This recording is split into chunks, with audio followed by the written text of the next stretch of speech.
আমাকে আপনাকে আমার আল্লাহ সৃষ্টি করেছেন।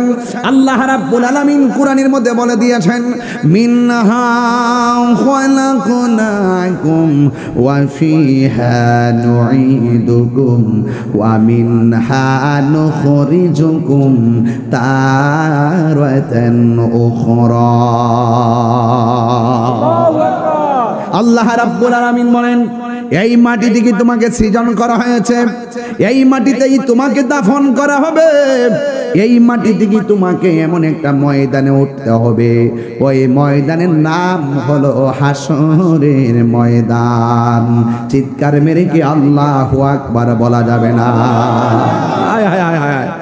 এই জন্য আমার যুবক ভাইরা, আল্লাহ বলেন মিনহা খলাকনাকুম, এই মাটির ঘর। গত পরশুদিন আপনার ফেসবুক যারা চালান, ফেসবুকটা যারা চালান তারা দেখেছেন, গত পরশুদিন আমি একটা জানাজার নামাজ পড়েছি, আমি সেখানে বক্তব্য দিয়েছি। এই মানুষটা 2 দিন হলো কবরের মধ্যে পড়ে আছে, সুখে কিনা দুঃখে আছে আমি জানি না। ও বন্ধু, এই মানুষটা সুখে থাকলে কবরে ঘুমায় আছে, দুঃখে থাকলে জাহান্নামের আগুন দাউ দাউ করে জ্বলতেছে। হাই রে ও আব্বা, আব্বা রে, কবর বড় সাংঘাতিক জায়গা। আল্লাহু আকবার 3 বার কোন 3 বার আল্লাহু আকবার।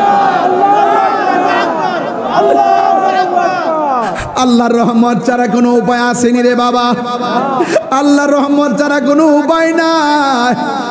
ও বন্ধু, আল্লাহ বলেন মিনহা খলাকনাকুম, এই মাটিতেই তোমাকে দাফন করা হবে, এই মাটি থেকেই তোমাকে পরে থাকতে হবে। একদিন নয়, 2 দিন নয়, আজকে থেকে 50 বছর আগে যারা মারা গেছে ওই কবরটার মধ্যে পইরা রইছে, হাড্ডিগুলা আছে কিনা জানি না, বৃষ্টির পানি পড়তে পড়তে কবরটা ভাইসা গেছে। দুনিয়ার সব কাজ চলতেছে, কিন্তু অন্ধকার ঘরের খবর নেওয়ার ক্ষমতা আমাদের। এই জন্য যুবক আমার, আজকে যারা চলে গেছে কালকে আমার পালা আছে না নাই? সবাই আমার সাথে কণ্ঠ খুইলা বলবেন মুরব্বি আব্বারা, ইন্না লিল্লাহি ওয়া ইন্না ইলাইহি রাজিউন। নিশ্চয়ই আমরা আল্লাহর জন্য, আল্লাহর দিকে আমাদেরকে ফিরে যেতে হবে। এই জন্য যুবক, এই কবরের ভিতরে নবী ছাড়া কোনো উপায় নাই। এই দুনিয়ার বন্ধু বলো, বান্ধব বলো, নবী ছাড়া কোনো উপায় নাই। এই কবরে 3টা প্রশ্ন করা হবে। এই 3টা প্রশ্নের মধ্যে একটা হলো মার রব্বুকা, জবানটা খুলে কোন আমাদের রবকে। এই আওয়াজ আমার না, জোরে কোনকে? ওয়া মা দীনুকা, তোমার ধর্ম কি? আরো জোরে বলেন কি? এ যুবক, ওয়া মা কুনতা তাকুলু ফি হক্কে হাযার রাজুল, আপনারা বলেন ওই কবরের ভিতরে আমার নবীর কি ছবি দেখাবে না নবী থাকবে? নবী থাকবে।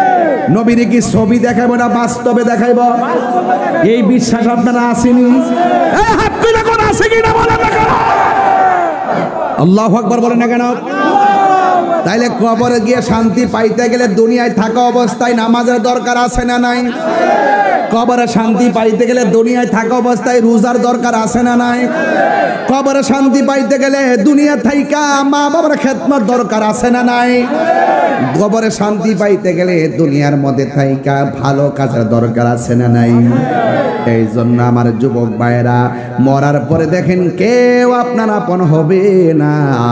একমাত্র যিনি আপনার কবরে বাতি হয়ে আসবেন তিনি হলো সোনার মদিনাওয়ালা। পাইলে নিরা লাই গো নবী, পাইলে নিরালা, একটা জবানও বন্ধ রাখবেন না, মহব্বতে মায়ার সুরে বলুন সুবহানাল্লাহ।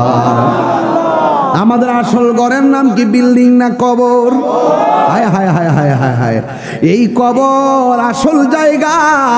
এই কবর কাহার জন্য জাহান্নামের গর্ত, আবার কাহার জন্য ফুলের বাগান, জান্নাতের বাগান। এই কবর এমন একটা জায়গা, যদি কবরটা ভালো না হয় তাইলে মনে রাখবেন আপনার মতন কপাল পোড়া আর কেউ নাই। কথা কন না কেন? গুরুস্থানে গিয়ে আড্ডা মাইরা শুনেন তো দেখি, কবর আযাবের আওয়াজ কি শোনা যায়? যে যায় সে বুঝে কবরে কেমন কি অবস্থায় আছে। একদিন নয়, 2 দিন নয়, লক্ষ লক্ষ কোটি কোটি বছর পর কিয়ামতের আওয়াজ যেদিন হয়ে যাবে, আল্লাহু আকবার কর না কেন? কিয়ামতের আওয়াজ হয়ে যাবে, যে সেই ফেরেশতা সিংহাটা ফু দিবে, জবানটা খুলে কোন সেই ফেরেশতার নাম কি?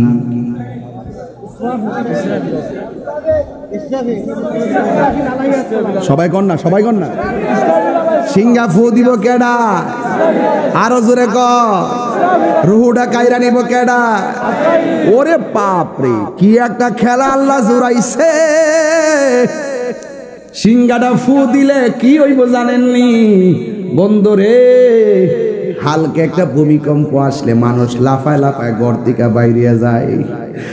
আর যখন ইসরাঈল আলাইহিস সালাম ফু মাইরা দিবে, মানুষগুলো পাগলের মতন ছুটে ছুটে এলোমেলো হয়ে যাবে।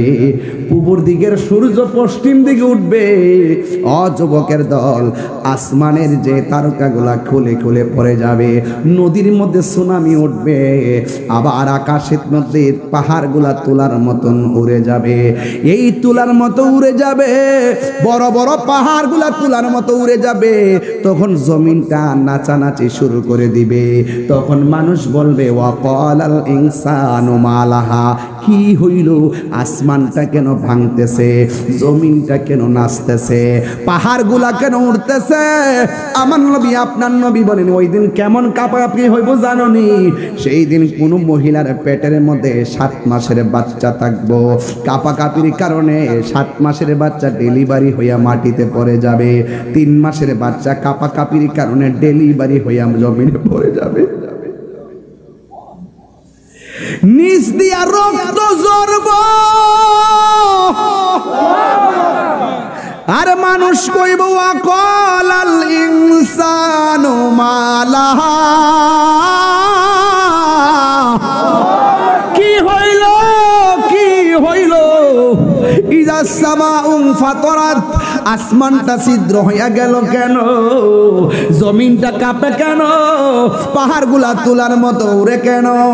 তখন আল্লাহ কইব, বান্দারে জানোস না কি রে উড়ে জানোস নি? আমি আল্লাহ তো আগেই বলে দিয়েছি, কুল্লু মান আলাইহা ফান।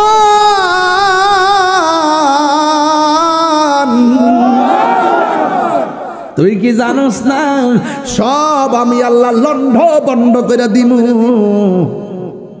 একমাত্র একজন ছিলেন, আছেন, থাকবেন, তিনি কে? আরো জোরে বলেন না, তিনি কে? বন্ধু ইসরাফিল আলাইহিস সালাম সিঙ্গাপুর ডেলিভারি হইয়া বাচ্চা পড়ে যাবে, নিচ দিয়ে রক্ত ঝরবে। কি মনে করতেন কি ঝাঁকুনিটা মারবে? সময়টা থাকবে মাগরিবের টাইম, মাগরিবের টাইম এমন একটা ফু মারবে, সব ধ্বংস হইয়া যাবে। গাছপালাগুলা অটোমেটিক মাটির মধ্যে বিছাইয়া যাবে। গাছের উপরে 40 হাত পানি, গড়ের উপরে 40 হাত পানি, মানুষ চোখের পলকে নদীর মধ্যে ভেসে যাবে। ইন দি মিন টাইমে ইসরাফিল আলাইহিস সালাম যখন সিংহা ফু দিবে, সব মানুষ লন্ড বন্ড হইয়া একদম পৃথিবী ছেড়ে বিদায় হয়ে যাবে। এখন প্রশ্ন হলো, হুজুর ইসরাফিল সিংহা যখন ফু দিবি, সেই দিন তো কিয়ামতের আলামত যখন শুরু হবে, ওই সময় তো অনেক ইমানদার থাকবে। ইমানদারও কি সেই আক্রমণ? ইমানদারও তো থাকবে, ইমানদারও কি সেই আক্রমণ পাবে নাকি? আমার নবী বলেন, না না, ইসরাফিলের তাণ্ডব লীলার ভিতরে ইমানদারকে আমার আল্লাহ এমন ভাবে সেভ করবে, পৃথিবীর এক প্রান্ত থেকে একটা প্রেমের বাতাস আসবে, আইসা এই বগলের নিচে রাখবে। এই তাণ্ডবের ভিতরে ইমানদাররা ঘুমের মতো ঘুমায়া যাবে। এই জন্য আমার যুবক বাবা, ওই হুমনার বাবারা কষ্ট হইতেছে, লাইনটা কি বুঝতে অসুবিধা হইতেছে? আমি যদি এখান থেকে ওয়াজ না ধরি তাহলে কইবেন যে মাঝখানটা শুরু করছি। আমি গোড়ার থেকে ধইরে আস্তে আস্তে যাইতেছি, যেন 1 থেকে 100 হয়। কথা কোনাকে লেগে জীবন থেকে শুরু করছি কবর, কবর থেকে হাসর, কিয়ামত, কিয়ামতের পরে হাসর। হুট করে মাঝখানতে ধরলে চলবো? ওয়াজ বুঝছেন তো ইনশাল্লাহ? তাইলে আপনারা বলেন, কবর কি আসল ঘর না নকল ঘর? আরো বড় করে, আসল ঘর না নকল ঘর? একদিন নয়, দুই দিন নয়, আমার আল্লাহ বলেন যত বছরই কবরে থাকুক, ইসরাফিল আলাইহিস সালাম যখন সিংহা ফু দিবে, ওই সময় মানুষগুলা সব লন্ডভন্ড হয়ে যাবে। এই পৃথিবীটা একদম স্তব্ধ হয়ে যাবে। এতদিন পাখির কুচকে আওয়াজ ছিল, এখন পাখির আওয়াজ নাই। এতদিন দুনিয়ার আওয়াজ ছিল, কোনো দুনিয়ার আওয়াজ নাই। এতদিন মানুষের কোলাহল ছিল, কোনো কোলাহল নাই। সব নীরব হয়ে যাবে। কয়েক হাজার বছর আমার আল্লাহ এমন ভাবে নীরব বানায়া ফালায় রাখবে। এরপরে আমার আল্লাহ একটা মাঠ বানাবে। ওই মাঠের সময় কোনো পানি থাকবে না। এখন বলেন, হুজুর মাঠটাকে আসমানে বানাইব না জমিনে? ও হুমনার বাবারা অনেকে জানেন না, অনেকে মনে করেন এই হাসরের মাঠটা বুঝি হাসরের ময়দানে আর আসমানের উপরে বানাবে। আমি বলি না না, হাসরের মাঠটা আসমানের উপরে হবে না। ও হুজুর কেন হবে না? আপনি তো একটু আগে ওয়াজ করে গেলাম, ইজা সামা ফাতরাত কুল্লু মান আলাইহা ফান। আসমান একটা সৃষ্টি, আল্লাযী খালাকা সাবআ সামাওয়াতিন তিবাকা। আল্লাহ যে 7টা স্তরে আসমান বানাইছে, এই 7টা আসমান কিয়ামতের সময় ভাঙ্গা পড়ে যাইব। তাহলে আসমানের উপরে হাসরের মাঠ তানে আপনারে কইছে গাড়া। এখন প্রশ্ন হলো, দলিলে কোথায় আছে? দলিলের মধ্যে আছে গো, আমার আল্লাহ 50,000 বছর পরে যে মাঠটা বানাইব, এই মাঠটা হবে শাম দেশে। জোরে জোরে কি সুবহানাল্লাহ বলা যাবে না? আল্লাহু আকবার কোন না কেন? কোথায় হবে? দেখছেন, ইতিহাস কথা বলে। শাম সিরিয়াতে হবে। এই জন্য আমার নবী শাম দেশের জন্য দোয়া করছেন, কিন্তু নজদের জন্য নবী দোয়া করে নাই। এই জন্য ওই জায়গার মধ্যে মাঠ, ওই মাঠটা বানাবে। দুনিয়ার মাঠ মাটি দিয়া বানায়, আর আমাদের দেশে ঈদগাহ কিন্তু অনেক জায়গায় পাকা করে। কিন্তু আমার আল্লাহ যে এই মাঠটা বানাবে, ওই মাঠটা বানাবে তামা দিয়া বানাবে, তামা দিয়া বানাবে, তামা দিয়া বানাবে, তামা দিয়া বানাবে। তামা দিয়া বানাইব, শুনলেই তো মনটা কাঁদে। মাত্র একটা বডির সুরমার কাঠিটা যত বড়, এই পরিমাণ উপরে মানুষের মাথার উপরে সূর্যটা থাকবে। আরে সূর্যের তাপটা যখন তামার মধ্যে লাগবো, আরেকটা সূর্য হয়ে যাইব। উপরেও গরম, নিচেও গরম। কেমনে সহ্য করমু? কেমনে হাসরের ময়দানে থাকমু? আমার নবী কয় উম্মত,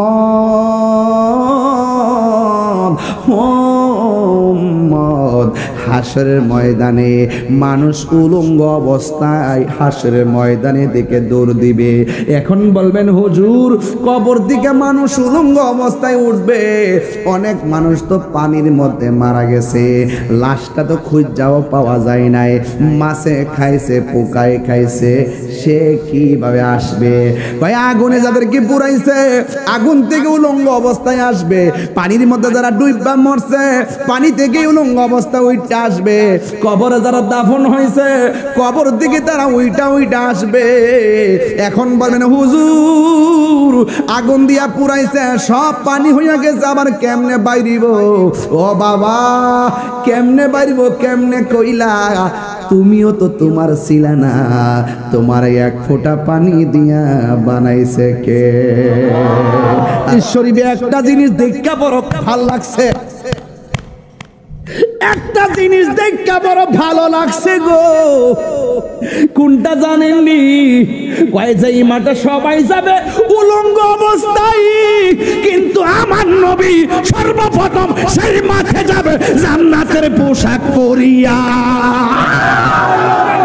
নারে তাকবীর, আল্লাহু আকবার, নারে রিসালাত, ইয়া রাসূলুল্লাহ। এর মুক্তিকে শুধু আত্মারি সাহেবরা গাবো, সুবহানাল্লাহ। বলি আল্লাহর দুশমনেরা হুশিয়ার, সাবধান। নারে তাকবীর, আল্লাহু আকবার। আল্লাহ দিয়েছে নবীকে সম্মান, সুবহানাল্লাহ। কোন কি লেগে আমার ছেলেগুলো কোথায় আছো আজকে? আমার যুবকগুলা কোথায় আছো তোমরা? একটু আওয়াজ করে হাত দুই হাত ছুদা করেন না। আজকে মুরব্বীদের আওয়াজ বেশি শোনা যায়, পোলাপানদের আওয়াজ কম শোনা যায়। আওয়াজ করে বলো, আমার নবীর দামান ধরে হাসরের ময়দানে জান্নাতে যাইতে চাই কি চাই না? যদি যাইতে চান দুনিয়াতে থাকা অবস্থায় আমার নবীকে ভালোবাসার দরকার আছে না নাই? নবীর সম্মান বাড়াইছে কে? আল্লাহ দিয়েছে নবীকে সম্মান। সবাই আল্লাহ একটু হাত তুলে কর না। আল্লাহ দিয়েছে নবীকে সম্মান, তোমার হিংসায় হবে কি? নবীর সহনে বেয়াদবি করলে, নবীর সহনে বেয়াদবি করলে আমল করে হবে কি?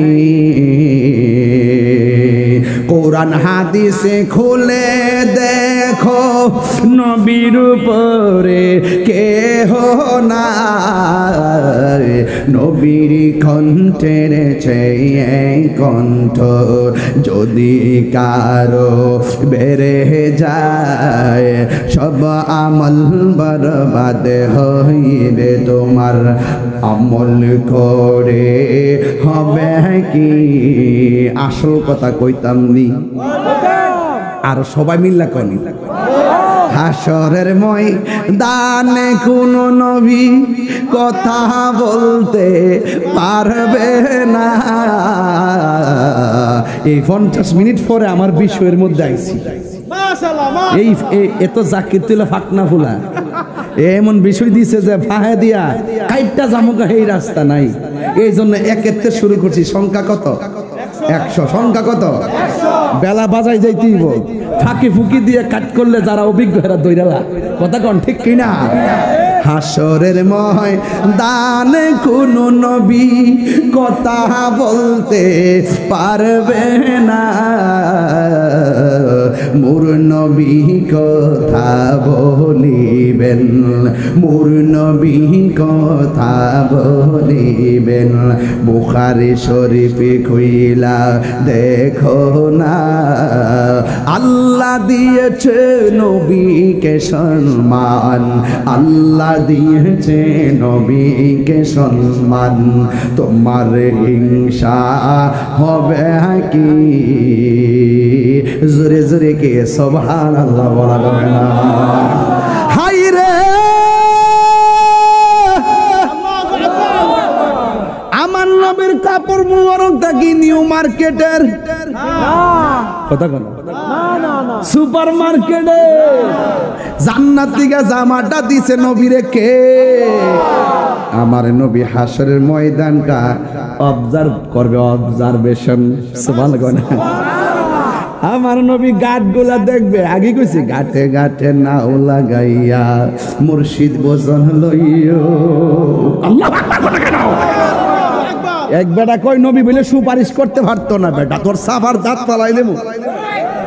সিনস না তো তাহিরি রে ওহানান্তা জনা নবী বলে সুপারিশ করতে পারতো না। ইয়া শাউয়াউল কিয়ামতি সালাসাতুল আম্বিয়াউ সুম্মাল উলামাউ সুম্মা শুহাদা। নবী তো পরের কথা, আলেমরা সুপারিশ করব। নে বেটা দলিল লইয়া কবর যা। গাগুটি আয়া কি তাহিরিরে নতুন করে সিনাল লাগবো? ওদিন বৃষ্টি মানে নালা দক্ষিণ গীতা কম কইয়া গেছি বেডা। কেমনে নবীর সামনে মুখটা দেখাইবো? আই হাই হাই হাই হাই আই হাই হাই হাই। নবীর সামনে কেমনে দাঁড়াইবো বেডা? নামাজ যে পড়ছে না এই মুরব্বি বেডা। আব্বা জুম্মা নামাজ যে পড়ছুন কবুল হইছে কিনা জানেন নি? মাগগো মাগ মাগগো মাগ কিতা কইতা কই আপা আপনি করছুন ইডি জানেন না? কুরবানি যে করছুন কবুল হইছে কিনা জানেন নি? ও মামা এটা কি কয়? এটা জানেন না? হজ যে করছুন কবুল হইছে নি? এটা জানেন না? তো জানেন কিতা? কিছুতে জানেন না। তবে একটা জিনিস জানি, আমল কবুল হয়েছে কি না হয়েছে এটা জানি না। তবে নবীরে জানার চাইতে বেশি ভালোবাসি, এটা কলজা ছিঁড়ে দেখাই দিতে পারবো। কথা বলেন আল্লাহু আকবার। নারে রিসালাত। এটা হইল ঈমান। এটা কি? তাহলে হাশরের ময়দানে নবী কি উলঙ্গ উঠবে না জামা মুবারক পইরা? এটা কি দুনিয়ার জামা না জান্নাতের জামা? তো এমন একটা নবীর উম্মত হইছি যেই নবীটা হাশরের ময়দানে সবার আগে অবজারভেশন করতে যাবে, আমার উম্মত আইতেছে, কেমনে উম্মতে তরাইয়া জান্নাতে নিতে পারবো, আগে ভাগে ঘাট গোলা নবী অবজারভেশন করবে। আল্লাহু আকবার। এখন সব মানুষ কি কাপড় পরে যাবে না উলঙ্গ? আরো বড় করে আয়েশা সিদ্দিকার নাম শুনছেননি? নবীর স্ত্রী, মারহাবা কোন নাকি লিখে? স্ত্রীর মধ্যে অনেক সুন্দরী স্ত্রী আয়েশা সিদ্দিকা রাদিয়াল্লাহু তাআলা আনহা আমার নবীর ডাক দিয়ে কয়, নবী গো, একজন আর একজনের লজ্জাস্থান দিককালে এটা কেমন শরমের মাঠ। আমার নবী বলে, আয়েশা না রে না, কেউ দেখতে পারবে না, কবর থেকে ওঠার সময় গাটটা ভাঙ্গা উপর দিকে মুখটা কইরা দিব, একটা সেকেন্ডের জন্য সামনে তাকাইতে পারবে না। 8 বিঘা দুপুরে সূর্যটা থাকবে, চোখের মধ্যে সূর্যটা লাগলে সামনে কে আছে একটা সেকেন্ডের জন্য দেখতে পারবে না। ভাতের মার যেমন করে টকবক করে, মানুষের মাথার খুলিটা এমন ভাবে উইরা যাইব আর মাথার মগজগুলা সিটটা সিটটা পড়বে, সেই দিনটা বড় কঠিন হয়ে যাবে। নাই কোনো বন্ধুগণ, নাই দরদি, নাই কঠিন দিনে আমার নবীজি বিনে।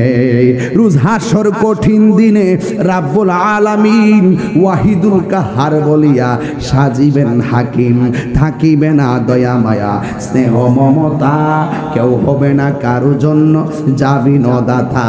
হায় হায় হাহাকারে পইরা যাবে ধনী, পিপাসায় ফাটিবে ছাতি, মগজ গলে পানি, কান্দিতে তাকিবে সেদিন আদমের আওলাদ, কান্দিয়া জানাইব তারা তাদের ফরিয়াদ।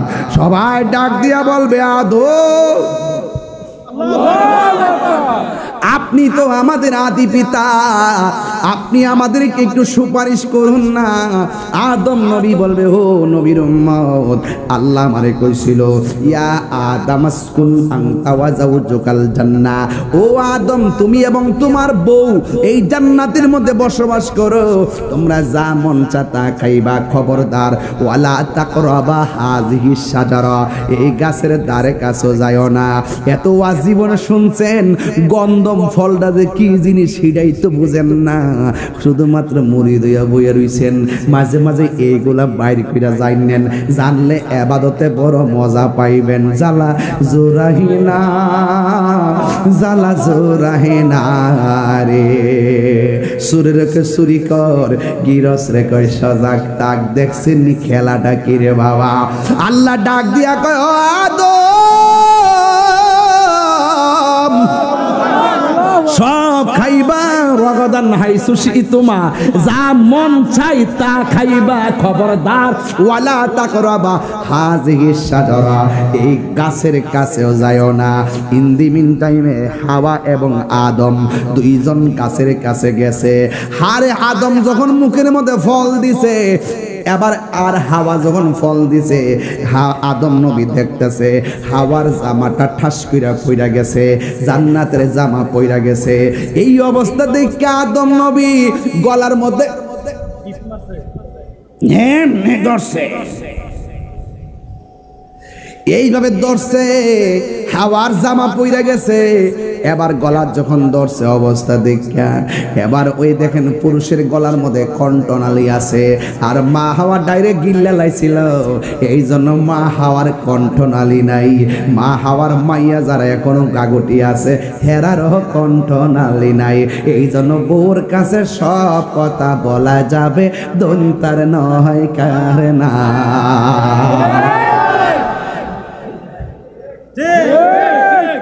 কথা কন না কেন? সব কথা কন যাইব। একটা কিরা কসম দিয়া কইল, দেখবেন হুট পির আবার লাগাই দিছে, একদম ভিতরে কথা থাকে না। আমার আম্মা গিল্লা লাইছেন, গিল্লা গিল্লা, কথা কন ঠিক না? কি দিয়ে ওয়াজ বুঝাইতাম? এই জন্য আমার আল্লাহ কোরআনের মধ্যে বলছেন, আর রিজালু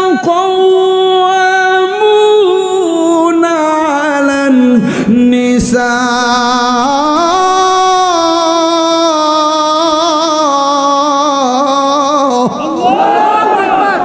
আমার আল্লাহ নারীদেরকে পুরুষের পরিচালক বানাই নাই, আমার আল্লাহ পুরুষদেরকে নারীদের পরিচালক বানাইছে।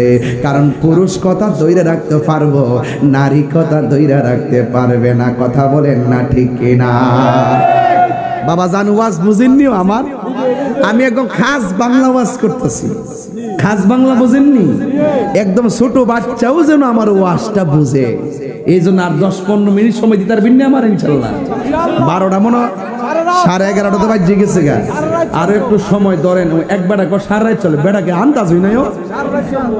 এই বেটা কুরবানির গোশত খাইয়া পুরা ফিট হয়ে লইছে, পুরা ফিট বলে ভাবি তো বোঝা যায়। বাপ আছে যার গায়ে দেখলে যারা চিনা যায়। এখন আমার একটু খুশি খুশি লাগতেছে, কি জানেননি? কারণ হাসরের মাঠে যদি নবী লইয়া উঠতাম পারি বাজান। ও বাজি জানি, মাশাআল্লাহ মাশাআল্লাহ। আরে বাবা, এর লাগি দাম গাছা আমি ধরু। আমার ভাইজানও তো একবারে আশিক রাসূল, মারহাবা গন। আল্লাহ যেন আমার সভাপতি সাহেবের নেক খায়া দান করে, আমিন কন। আমিন। হায় হুমনার মানুষ নবী বান্ধব মানুষ, হুমনার মানুষ অলি বান্ধব মানুষ। এই জায়গায় আইলে কি আমার হিসাব করে কথা কম লাগবো? এমন বেড়া আছে যে কিছু কইয়া সাইরে লিতে পারবো? ও মাগমা মাগমা রাত্রে বেড়াই থেকে সকালে একটা হিসাব করে যেতাম এন দিকে। নবী আছে, সব আছে, নবী নাই কিছু নাই। তিহাদা করতেন কি তা? নবী আছে, সব আছে, নবী নাই কিছু নাই। আলালা ঈমানা লিমাল্লাহ মুহাব্বাতালা। যার অন্তর নবী নাই তার কিছুই নাই। নবী আছে, সব আছে। নবীর সন্তান থেকে বেশি ভালোবাসতে হবে, মা থেকে বেশি ভালোবাসতে হবে, দাদা থেকে বেশি ভালোবাসতে হবে, সন্তান থেকে বেশি ভালোবাসতে হবে। যার অন্তর নবী আছে তার সাথে আল্লাহ আছে। একবার না কইলেও হন কুরবানি যে করছে কবুল হয়েছে কিনা জানে না, গোস্ত খায় অপমান করে লাইছে। কবুলের গ্যারান্টি কারো নাই, ওয়ারেন্টি কারো নাই। আল্লাহু আকবার। তবে নবীর মোহব্বত থাকলে আশা করা যায়, আর যারা আশা করা যায়। গাফুরুর রাহিম নাম তো মন খেলা, মন খেলা। আহো আল্লাহ আল্লাহ গাফুরুর রহিম। আও একটু শুনে দাঁড়ান না। আল্লাহ আল্লাহ কবরেরই আযাব যদি মানুষ দেখি তো কবরেরই মানুষ দেখি তো গরবা রিসা রিহা পাগল হইত। আল্লাহুম্মা সাল্লি আলা মুহাম্মাদ ওয়া আলা আলি সাইয়্যিদিনা। বন্ধু না একটু দিল খুললে মা বাবার চারা খেয়াল করে। বন্ধু নাই রে বান্ধব না রে যে জাগায় বন্ধু নাই রে বান্ধব নাই রে যে জাগায় সেই জাগার বন্ধু নবী মুস্তাফা। সেই জাগার বন্ধু নবী মুস্তাফা। কষ্ট হয়। কবরে নবী আপন আছে না নাই? এখন হাসর নিয়ে বয়ান শুরু হয়ে গেছে, কষ্ট হবে আপনাদের। হাসরের ময়দানে সবাই কি কাপড় পরে যাবে না উলঙ্গ অবস্থায়? এমন একটা মাঠে যাবে গো, ওই মাঠের মধ্যে মানুষ কেউ গিরা পানিতে সাঁতার কাটবে, কেউ হাঁটু পানিতে সাঁতার কাটবে, কেউ কোমর পানিতে সাঁতার কাটবে, কেউ গলা পানিতে সাঁতার কাটবে। এমন ভাবে মানুষ যখন সাঁতার কাটবে শরীরের গোশতগুলো খুলে খুলে পানির মধ্যে ভেসে যাবে, শরীরটার কঙ্কালের মতো হাড্ডিগুলা পড়তে থাকবে। এইভাবে একদিন নয়, 2 দিন নয়, 50,000 বছর পর্যন্ত আপনি গরম পানির মধ্যে ভাসতে থাকবেন। একটা সেকেন্ড গরমে আগুন দিলে জানটা বাইরে যায়।